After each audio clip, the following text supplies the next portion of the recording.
जदि मुझे तुमको ये चित्र गुड़ाक देखिए प्रश्न पचारे एगुड़िक कौन ताले आप निश्चित रूप से मत कह सार यहाँ कि प्रश्न आपने पचार तो युवाक है हेलमेट आउ शू नोज मास्क कि मोर प्रश्न से नुह बर्तमान कह जो ये प्रोटेक्टिव इक्विपमेंट गुड़ा देखुच यहाँ केते नंबर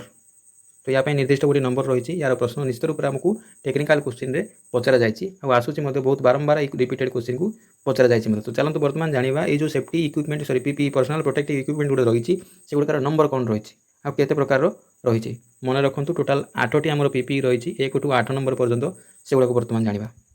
वीडियो को जमा स्किप करूँ पूरा वीडियो देखूँ कहीं यहाँ बहुत इंपोर्टेंट बारंबार पचरा जाए क्वेश्चन को देखो गोटे ट्रिक मन रखु जो 8टा रही इक्विपमेंट से भर जो ऑड नंबर रहा 1 3 5 7 ये 4टी ऑड नंबर जो प्रोटेक्टिव इक्विपमेंट आसूसी जो नंबर रे ऑड नंबर रे से गुड़ाक हूँ मुंडर ठीक ऊपर को यानी मुंड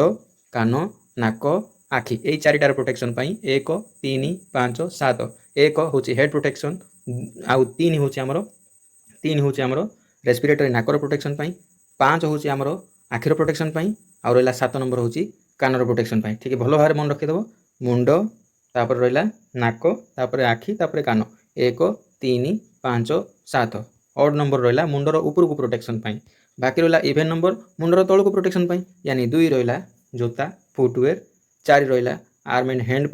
6 रहा क्लथिंग कभरअल जोटा कि बॉडी प्रोटेक्शन बाकी 8 नंबर रहा सेफ्टी बेल्ट तो आशा करुँचे वीडियो निश्चित रूप से आपको बहुत हेल्पफुल हो 1 3 5 7 PP1 PP3 PP5 PP7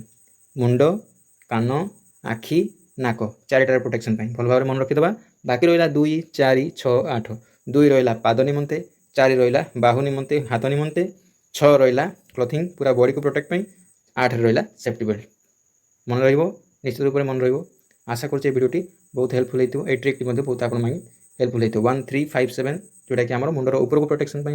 2 4 6 8 मुंडर तौल को प्रोटेक्शन पीपी नंबर को निश्चित रूप से मन रखिदेवे परीक्षा बहुत हेल्पफुल हम सीबीटी एग्जाम जोटा कि सेल अच्छे आगामी जेतिक टेक्निकल एग्जाम अच्छी